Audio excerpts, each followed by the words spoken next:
Hi friends, அனைவருக்கும் காலை வணக்கம். இன்னைக்கு வந்து கருப்பு கொண்டக்கடலை வச்சு ஒரு சூப்பரான குழம்பு தான் செஞ்சு கட்ட போறாங்க. கறி குழம்போட டேஸ்ட்ல. இப்ப கடாயில எண்ணெய் ஊத்தி இருக்குங்க. எண்ணெய் சூடாயிருச்சு. ஒரு 2 டேபிள் ஸ்பூன் மல்லி விதை, அடுத்தது 1/2 டீஸ்பூன் குருமிளகு, 1 டீஸ்பூன் சீரகம், 1 டீஸ்பூன் சோம்பு, 2 பட்டைத்துண்டு, 2 கிராம்பு, 2 ஏலக்காய், ஒரு ஸ்டார் அனிஸ். ஒரு மீடியமான ஃபிளேம்ல வச்சு லைட்டா ஃப்ரை பண்ணிக்கலாம். அடுத்தது ஒரு 150 கிராம் சின்ன வெங்காயம் சேர்த்துக்கலாம். அடுத்தது வந்து ஒரு 2-3 துண்டு இஞ்சி, ஒரு 7-8 பூண்டு பல். காரத்துக்கு ஒரு 6 வரமிளகாய் சேர்த்திக்கலாங்க.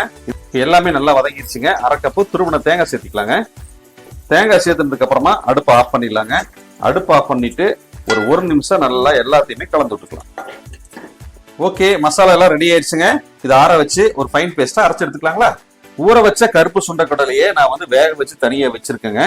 இப்போ வந்து கடாய் வச்சாச்சுங்க. எண்ணெய் சூடாயிடுச்சு. 2 பட்டைத்துண்டு, 1/2 டீஸ்பூன் சோம்பு, 1/4 டீஸ்பூன் கடுகு. இப்ப இது பொரிஞ்சிட்டு இருக்குதுங்க. இப்ப சின்ன வெங்காயம் சேர்த்திக்கலாம். கொஞ்சமா கருவேப்பிள்ளைங்க, 2 வரமிளகாய். சின்ன வெங்காயம் வதங்கிருச்சுங்க. 3 மீடியமான சைஸ் தக்காளி கட் பண்ணி வச்சிருக்கேன், அதை சேர்த்திக்கலாம். தக்காளி போட்ட உடனே மஞ்சள் ஒரு 1/4 டீஸ்பூன் சேர்த்திக்கலாங்க. தக்காளி நல்லா மசிஞ்சு வந்துருச்சுங்க. அடுத்தது நம்ம அரைச்சு வச்ச மசாலா சேர்த்திக்கலாங்களா? இப்ப மசாலா சேர்த்தியாச்சுங்க.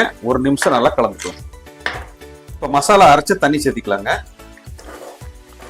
இது கூட பாத்தீங்கன்னா நம்ம சுண்டல் வந்து வேக வச்ச தண்ணி, அதாவது சுண்டலை வந்து 2 முறை வாஷ் பண்ணிட்டு அதுக்கப்புறம் ஃப்ரெஷ்ஷா தண்ணி ஊத்தி வேக வச்சு வடிச்சு வச்ச தண்ணிங்க சேர்த்திக்கலாம். இப்ப இந்த குழம்புக்கு தேவையான தண்ணி எல்லாம் சேர்த்தியாச்சுங்க. இப்ப இந்த குழம்புக்கு தேவையான உப்பு சேர்த்திக்கலாங்களா? கல்லுப்பு வந்து ஒரு 3/4 டீஸ்பூன் சேர்த்திக்கலாங்க. அப்புறம் செக் பண்ணிக்கலாம். இப்ப மூடி போட்டு ஒரு 10 நிமிஷம் கொதிக்க விட்டுறலாங்க. நம்ம குழம்பு கூட்டி வச்சு ஒரு 7ல இருந்து ஒரு 8 நிமிஷம் ஆச்சுங்க. குழம்பு நல்லா கமகமன்னு வாசனை. குழம்பு நல்லா கொதிச்சிருச்சுங்க. குழம்பு நல்லா கொஞ்சம் தடிமன் ஆயிடுச்சு. இப்ப பாருங்க, நம்ம ஏற்கனவே வேக வச்ச கருப்பு சுண்டைக்கடலை உப்பு போடாம வேக வச்சிருக்குங்க. இதை அப்படியே சேர்த்திக்கலாம். இப்ப நம்ம வந்து வேக வச்ச கொண்டைக்கடலை சேர்த்தியாச்சுங்க. இது மறுபடியும் ஒரு 5 நிமிஷம் கொதிக்கட்டும். அப்புறம் ஓபன் பண்ணி பார்ப்போம். இப்ப நம்ம வந்து ஒரு 5 நிமிஷம் கழிச்சு திறந்து பார்க்கலாங்க. நல்ல குழம்பு எண்ணெய் பிரிஞ்சு நல்ல ஒரு கறி குழம்போட மணத்துல அட்டகாசமா ரெடி ஆயிருக்குதுங்க. ஒரு கலரி விட்டுடலாம்.